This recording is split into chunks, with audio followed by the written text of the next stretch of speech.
Assalamualaikum warahmatullahi wabarakatuh.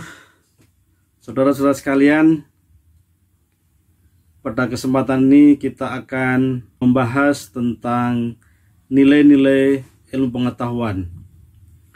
Ada 3 hadis yang bisa kita sajikan pada kesempatan ini. Yang pertama adalah hadis hubungan ilmu dan petunjuk. Ini termaktub di dalam hadis Bukhari, hadis yang ke-77, ataupun juga di dalam Lu'lu' wal Marjan, hadis yang ke-1471, yang berbunyi, perumpamaan petunjuk dan ilmu yang Allah mengutusku dengan membawanya adalah seperti hujan yang lebat yang turun mengenai tanah. Di antara tanah itu ada jenis yang dapat menyerap air sehingga dapat menumbuhkan tumbuh-tumbuhan dan rumputan yang banyak. Dan di antaranya ada tanah yang keras lalu menahan air atau yang tergenang sehingga dapat diminum oleh manusia, memberi minuman hewan ternak, dan untuk menyiram tanaman. Dan ada yang lain, permukaan tanah yang berbentuk lembah yang tidak dapat menahan air dan juga tidak dapat menumbuhkan tanaman-tanaman.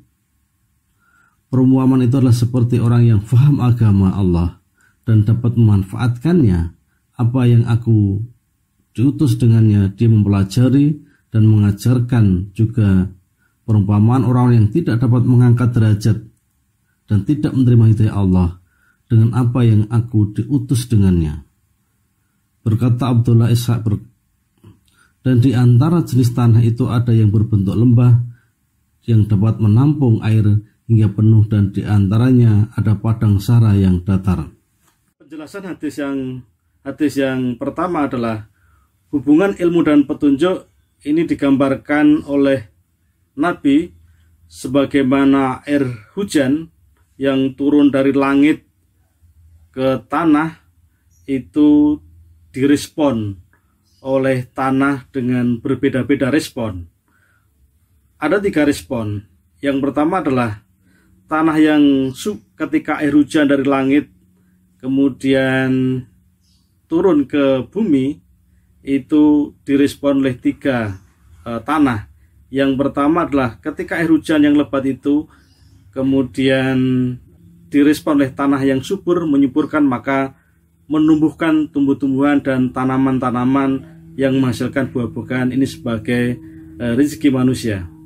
Yang kedua adalah ketika air hujan direspon oleh tanah yang kurang subur, tetapi tanah itu dapat menampung air, maka dapat memberikan manfaat bagi manusia dan hewan-hewan untuk pengairan. Respon yang ketiga adalah ketika air hujan itu direspon oleh tanah yang tandus, maka tanah itu tidak bisa menahan air dan tidak dapat menumbuhkan tanaman, maka justru ketika tanah tandus itu bisa jadi itu adalah justru sering menimbulkan masalah. Hadis itu adalah, hadis di atas memiliki 2 makna. Yang pertama adalah perumpamaan orang-orang yang sombong, tidak mau menerima ilmu dan tidak ada perhatian untuk beramal, yang digambarkan sebagai tanah yang tandus dan tidak dapat menampung air hujan, bahkan kalau hujan tanahnya menjadi longsor. Inilah perumpamaan orang yang tidak mau menerima agama, yang tadi disebutkan pada varian atau pada kelompok yang ketiga. Makna yang kedua adalah menurut As-Siddiqi ketika mengutip dari Al-Masyarik bahwa Nabi mengupamakan, memberikan perumpamaan, permisalan, yaitu antara hidayah dan ilmu, yang digambarkan dengan hujan yang lebat, kemudian turun ke tanah, ada yang jatuh ke tanah yang kemudian subur, tanah yang subur dan menyuburkan, maka kemudian menumbuhkan tumbuh-tumbuhan yang menghasilkan buah-buahan. Ada yang jatuh ke tanah yang dapat menampung air yang digunakan minum, ternak, dan pengairan. Dan ada juga air yang jatuh ke tanah kemudian yang tandus, tidak menghasilkan apa-apa. Artinya apa? Orang yang menerima ilmu dan hidayah itu merupakan yang digambarkan sebagai tanah yang subur dan menyuburkan. Ketika air hujan itu jatuh ke tanah yang subur, maka kemudian menghasilkan buah-buahan, menghasilkan rezeki. Nah, ada juga gambaran bahwa tanah yang tandus itu ibarat orang yang tidak memiliki faedah apa-apa dalam hidup. Mereka punya ilmu, tapi kemudian tidak ada manfaat bagi orang lain. Bagi diri saja tidak, maupun juga apalagi dengan orang lain.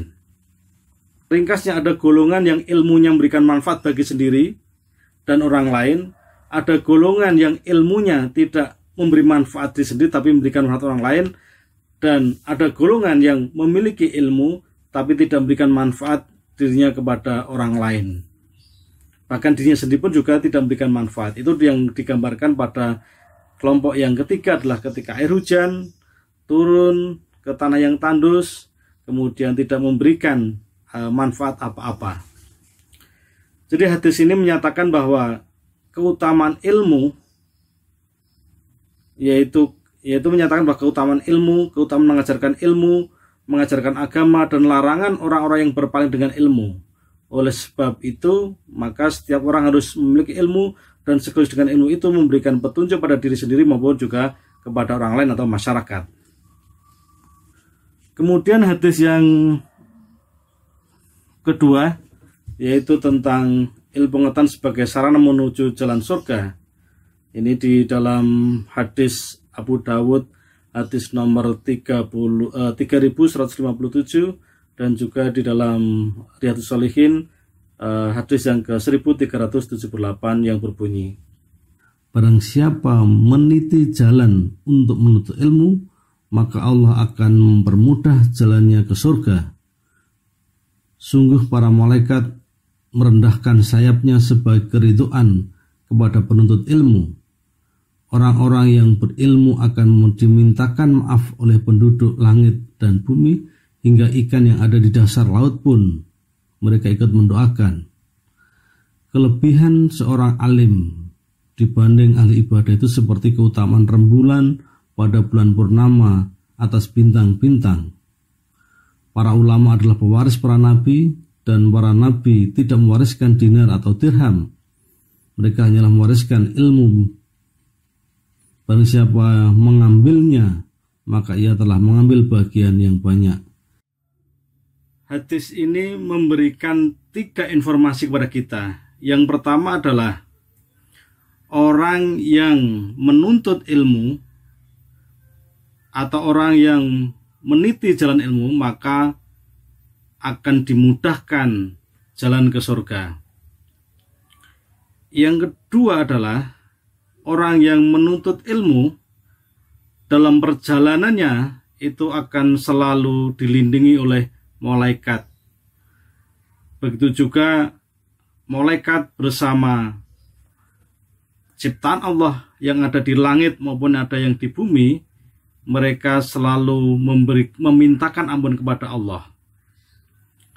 Bahkan ikan-ikan yang ada di laut pun mereka juga senantiasa memintakan ampun, mendoakan orang-orang yang meniti jalan ilmu. Yang ketiga adalah orang yang berilmu atau orang yang alim itu diibaratkan sebagaimana rembulan atau bulan purnama, sedangkan ahli ibadah itu digambarkan sebagai bintang-bintang yang ada di langit. Ini memberikan informasi kepada kita bahwa orang yang berilmu itu memiliki kelebihan-kelebihan di hadapan Allah dibandingkan dengan orang yang ahli ibadah. Jadi ketiga informasi inilah sesungguhnya Nabi mendorong agar orang-orang senantiasa, orang berusaha memotivasi untuk menuntut ilmu atau belajar. Jadi 3 hal tadi adalah orang yang belajar, orang yang menuntut ilmu itu akan dimudahkan menuju surga. Yang kedua, orang yang menuntut ilmu itu akan dilindungi oleh malaikat dan senantiasa juga didoakan oleh makhluk-makhluk yang ada di langit maupun di bumi. Yang ketiga adalah orang yang memiliki ilmu itu tentu memiliki kelebihan dibanding orang-orang yang beribadah sebagaimana orang berilmu itu digambarkan bulan purnama, kemudian orang-orang yang ahli ibadah itu digambarkan sebagai bintang-bintang, sehingga cahayanya adalah lebih terang terhadap orang-orang yang berusaha mencari ilmu. Di situ dijelaskan pula bahwa karena pada dasarnya Nabi itu tidak mewarisi dirham, tidak mewarisi dinar, tapi adalah Nabi mewarisi ilmu pengetahuan, sehingga barang siapa yang mengambil bagian dari banyak itulah orang-orang yang menjadi pewaris Nabi. Kemudian hadis yang ketiga adalah hilangnya pengetahuan karena meninggalnya orang-orang yang berilmu. Sebagaimana disebutkan hadis sebagai berikut. Hadis dari Abdullah bin Amr bin Al-As berkata, saya telah mendengar dari Rasulullah SAW bersabda, sesungguhnya Allah tidak mencabut ilmu agama langsung dari hati hamba, tetapi tercabutnya ilmu dengan matinya ulama, sehingga bila tidak ada orang yang alim, lalu orang-orang mengangkat pemimpin yang bodoh dalam hal agama. Kemudian jika ditanya agama lalu menjawab tanpa ilmu, sehingga mereka sesat dan menyesatkan. Hadis yang ketiga ini memberikan informasi kepada kita bahwa sesungguhnya Allah itu tidak akan mencabut ilmu agama yang ada di dalam hati masyarakat muslim secara langsung, tetapi Allah akan mencabutnya dengan wafatnya para ahli ilmu yang tadi di atas telah dijelaskan. Jadi ketika sebagian masyarakat itu mengangkat pemimpin-pemimpin yang tidak mengerti agama, maka ketika ditanya sesuatu itu mereka pasti menjawab tanpa ilmu pengetahuan, sehingga mereka akan sesat, menyesatkan. Oleh karena itu makna ini adalah juga bagian dari mendorong kita, mendorong setiap orang untuk senantiasa mempelajari ilmu dan menempatkan ilmu sebagai nilai-nilai pengetahuan. Saudara-saudara sekalian, dari ketiga hadis tadi, hadis yang pertama, hadis yang kedua, hadis yang ketiga itu kemudian kita berikan kerangka sebagai nilai-nilai ilmu pengetahuan. Itu sesungguhnya bahwa ilmu pengetahuan itu ada yang menggambarkan bahwa apakah ilmu pengetahuan itu sebagai sumber nilai. Jadi ilmu pengetahuan itu sebagai sumber nilai, sehingga ketika di dalam kehidupan itu selalu didasarkan pada ilmu pengetahuan, saintifik, maka ketika orang di dalam hidupnya itu mengacu pada ilmu pengetahuan, maka disitulah orang akan dimudahkan. Tadi di hadis yang pertama jelas sekali bahwa antara ilmu dan petunjuk, di situ jelas sekali bahwa ilmu dijadikan sebagai panduan, ilmu dijadikan sebagai petunjuk bagi orang-orang yang beragama, khususnya adalah agama Islam, tentu menjadikan ilmu yang nanti akan di pembahasan berikutnya adalah Al-Quran sebagai sebuah sumber pengetahuan. Oleh karena itu tentu apabila orang memahami ilmu sebagai petunjuk, ketika kemudian ilmu sebagai sebuah cara mereka mengambil jalan hidup, kemudian ketika ilmu itu dijadikan sebagai way of life, sebagai cara pandang hidup, sebagai bagian dari seluruh kehidupan mereka didasarkan maka pengetahuan, maka disitulah maka akan ilmu itu akan memberikan nilai, memberikan panduan, khususnya adalah nanti ketika ilmu-ilmu itu bersumber Al-Quran, ilmu itu bersumber pada sunnah, maka disitulah betul-betul akan nilai. Dalam konteks filsafat pengetahuan atau filsafat ilmu itu ada dua pandangan. Pandangan yang pertama adalah bahwa ilmu itu bebas nilai, tergantung orang yang akan berikan pengetahuan, akan berikan nilai. Tapi yang kedua adalah ilmu itu tidak bebas nilai atau terikat oleh nilai-nilai. Maka ketika ilmu dikatakan bebas nilai, tergantung orang yang mau menggunakan pengetahuan itu independen, maka orang bagaimana ilmu pengetahuan yang mereka hanya yang memiliki kecenderungan bahwa ilmu itu kecenderungan yang dibebas nilai, tergantung mereka akan memanfaatkan ilmu itu. Orang ilmu pengetahuan dijadikan sebagai alat untuk membunuh, ilmu pengetahuan dijadikan untuk merusak, itu saya kira orang yang berpedoman bahwa ilmu pengetahuan itu bebas nilai. Dalam konteks hadis ini, saya yakin ada yang kita yakin bahwa ilmu tentu terikat oleh nilai-nilai. Apalagi kita sebagai orang yang beragama, maka sebagaimana ditegaskan oleh Nabi tadi di dalam hadis yang pertama bahwa hubungan antara ilmu dan petunjuk itu sangat jelas. Bahwa bagaimana digambarkan ada tiga kelompok tadi, sebagaimana air hujan yang turun, hujan lebat turun ke tanah, itu kalau tanahnya itu subur dan menyuburkan maka akan menghasilkan buah-buahan, dan disitulah buah-buahan itu kemudian menghasilkan dan menjadi rezeki bagi orang lain.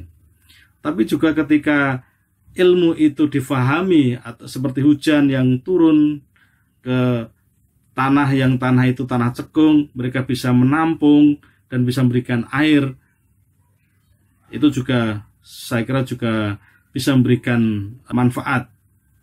Tapi ketika air hujan itu turun kepada tanah yang tandus, akan mengakibatkan longsor, maka tidak akan memberikan manfaat apa-apa, tapi justru disinilah kemudian akan merugikan orang lain. Maka bagaimana kemudian ilmu pengetahuan itu sebisa mungkin bisa memberikan manfaat kepada orang lain? Maka inilah yang kemudian dikatakan ini sebagai sebuah nilai.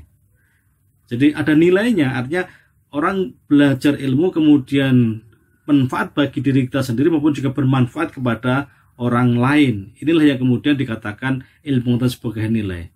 Maka nilai-nilai itulah ketika didasarkan pada nilai-nilai ketuhanan, sebagaimana di hadis yang kedua bahwa ilmu, orang yang menuntut ilmu itu orientasinya adalah dalam rangka untuk bagaimana kita bisa masuk surga. Bagaimana kemudian kita belajar ilmu itu untuk memudahkan jalan menuju surga. Itu tentu nilai-nilai keagamaan yang harus dibangun. Atau juga bagaimana orang yang belajar ilmu, mencari ilmu itu adalah memiliki nilai spiritualitas. Bagaimana tadi orang yang belajar ilmu dijanji oleh malaikat, mereka adalah akan melindungi, kemudian juga mereka orang-orang yang ada di langit dan di bumi, bahkan ikan-ikan pun juga ikut mendoakan, mintakan ampun. Bahkan juga bagaimana orang-orang yang berilmu itu digambarkan memiliki kelebihan-kelebihan, ada level, ada kelasnya tersendiri dibanding orang-orang yang beribadah. Levelitasnya adalah lebih tinggi ketika mereka betul-betul menjadi belajar ilmu, menjadikan dirinya sebagai seorang alim, maka mereka memiliki kelebihan dibanding orang-orang yang ahli ibadah. Yang digambarkan tadi adalah sebagai mana rembulan atau bulan purnama dibandingkan bintang-bintang. Kita lihat bahwa bulan purnama lebih terang daripada bintang-bintang. Inilah yang kemudian menjadikan motivasi, berikan kelebihan-kelebihan. Bahkan Nabi sendiri juga sudah menyampaikan bahwa Nabi tidak pernah mewariskan harta benda, berwujud uang atau apapun, tapi Nabi adalah mewariskan adalah ilmu. Maka orang yang bisa mengambil ilmu dari Nabi, inilah yang kemudian nanti akan menjadi ulama, menjadi pribadi-pribadi yang alim. Sehingga inilah yang akan nanti melanjutkan risalah-risalah kenabian yang telah dirintis oleh Nabi itu. Maka jangan sampai kemudian justru ketika kita melupakan ilmu itu, karena pada kenyataannya adalah bahkan ada ancaman dari Nabi yang mengatakan bahwa sesungguhnya Allah tidak akan mencabut ilmu kepada hamba-hambanya, tapi adalah mencabutnya ilmu dengan cara memanfaatkan orang-orang alim. Maka agar orang-orang yang alim itu tetap berlangsung, tetap ada dalam sebuah zaman, sebuah waktu, maka itulah yang harus kita lakukan, dalam mencari ilmu terus-menerus, sehingga ketika kita ingin menjadi pemimpin, ketika ditanya tidak menyesatkan. Tapi ketika kita tidak mau mencari ilmu dengan sungguh-sungguh, membangun ilmu pengetahuan dengan nilai-nilai keagamaan, nilai-nilai keislaman, nilai-nilai yang terikat bagi kita, bukan ilmu-ilmu yang bebas nilai, itulah yang kemudian akan membedakan. Maka sekali lagi hadis ini memberikan pengetahuan kepada kita sekalian bahwa begitu pentingnya kita itu menjadikan pengetahuan itu harus diimbangi dengan sebuah nilai-nilai, adalah nilai keagamaan bagi kita semuanya. Terima kasih. Assalamualaikum warahmatullahi wabarakatuh.